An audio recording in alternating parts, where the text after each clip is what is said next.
This regrettable episode reminded all of us that in the United States Senate, brinksmanship and hostage-taking simply do not work. The only path to meaningful progress is the hard work of crafting legislation and persuading colleagues on both sides to support it. Why do you think that Mitch McConnell doesn't open his mouth when he talks? I was about to ask you, is he slurring his words?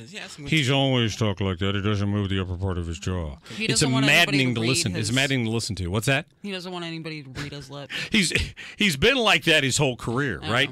I was a student at the University of Kentucky when he first ran for office, and I remember hearing him speak at an event, and he's always pretty much sounded like that, but you can go to a speech pathologist and fix things like that. I'm not quite sure. Maybe he just doesn't care. Maybe it's what sets him apart. You think? It's so that he can say whatever he wants to say, and then he can go back and go, "That's not what I said. You didn't understand that." His nickname is the turtle. Who? McConnell? I totally is that right? see that. Doesn't he look like a turtle?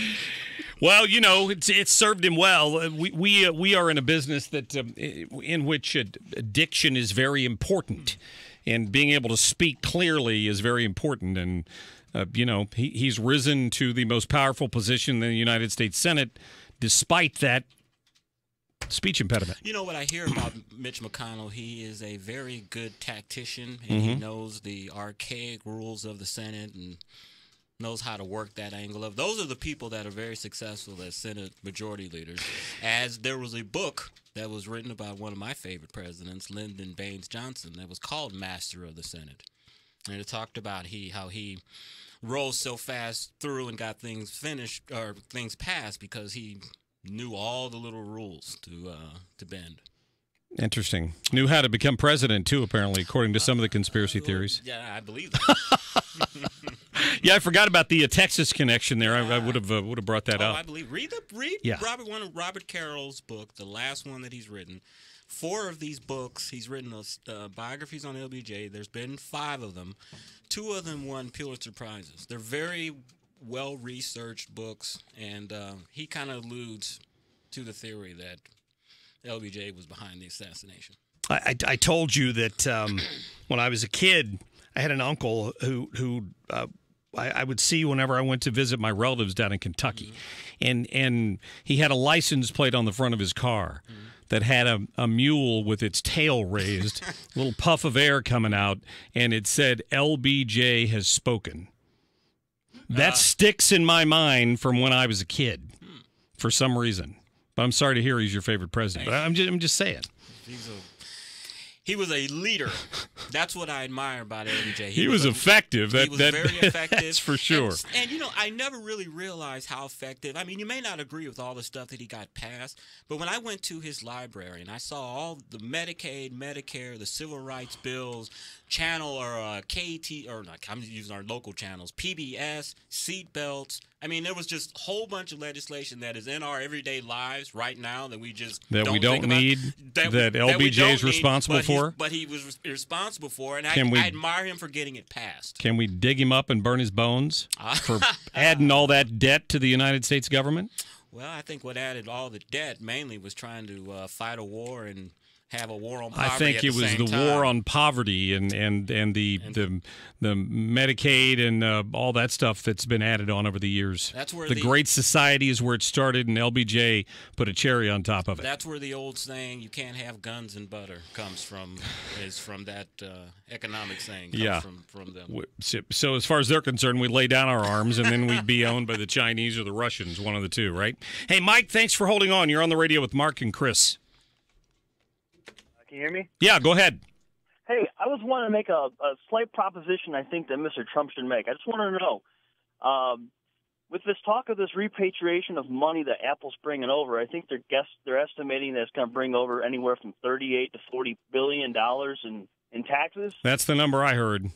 Now, today there's a rumor going around that Chuck Schumer says he's going to pull funding from the wall off the table with this DACA that's going on for the next budget in 3 weeks. Right.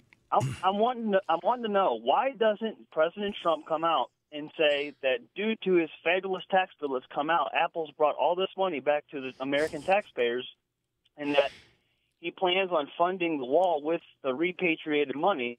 But with that being said, also tying in like a minor infrastructure plan of saying, I'm also going to invest $10 billion into the 10 worst economic cities, which I can guarantee you are all democratically held, and do rebuilding of those cities to help urban communities and minorities, to help put Democrats in a corner to have to put a bill on the floor of the Senate to have Democrats support it, to choose sides of whether to help infrastructure for blacks and minorities in these communities in opposition of what they would consider what they believe having in. to fund the wall. Yeah. There's only one problem with that, though.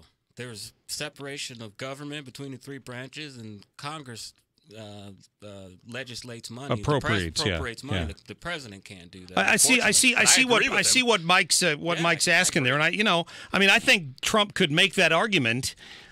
Immediately, we know there's going to be $38 billion more in revenue next year than the year before. That doesn't include all the other companies that are bringing money back. That's just what we know about. Yeah. That money's going to be there. But the Democrats have already proven that they're willing to hang out to dry young children who need medical care, like they were going to let this CHIPS thing go unfunded just for the sake of their political point of view on immigration. So they'd probably refuse to do that, even though it would help their constituents, because they don't want to give Donald Trump a victory on the wall. And I think, too, your average Democrat, they probably have that $38 billion already spent for something else. Yeah, I'm sure. They already have that spent. I'm certain that they do. What's your take on this text message thing that's kind of blowing up? Have you heard about this? I have heard about it. Here's what I learned that I didn't know. Trey Gowdy is the one who drafted the memo that everybody wants released. Did you know that? Listen to this. Listen, I just found that out this morning. Listen. Well, I helped draft it, and I would tell my friends in the FBI, everything I got that went into that memo, I got from you. So I don't know why you need to see my memo. You got really good lawyers working for the Department of Justice. Everything that is in that memo but why that I not drafted. Release it, though, Congressman? Well, I drafted it for my colleagues. I didn't draft it for the FBI. The FBI can do their own memo. They got more lawyers than we have on the House Intel Committee. I drafted it for my colleagues who are not on HPSI so they could see some of the documents. And they're all classified, which is why I can't release it to the public without a vote. So Gowdy is one of the ones that collected the information that's in this 4-page memo from documents given to him by the FBI. The FBI now says, we want to see the memo. Well, they were from your documents. Just dig through the documents you gave us. All the information's in there. Yeah, and, getting back to the 500 emails. The 50,000 that are missing, right. It's amazing to me, the FBI, the most preeminent investigatory agency in the world, can't find emails. I think this just muddies up the Mueller investigation. I mean, you're beginning to hear calls, even from some Democrats I've heard, talking about another special counsel to investigate the special counsel. So I think the Democrats' main problem with what they're trying to do is they're trying too hard to get Trump. And they're just making mistakes. Yeah, Sarah Carter reported on Fox earlier that because, in one of these texts, the day after the election, they text to each other, well, I guess it's time to take care of this in our secret society. Yeah. Right, which is, maybe it was a joke, but a poorly timed joke if it was, and it's gonna force an investigation into this, which has now been ordered by Attorney General Sessions. And let's see the other emails, because that will tell us the other texts. Sure, if it was a joke. I agree. Hey, Chris, thank you. Thank you.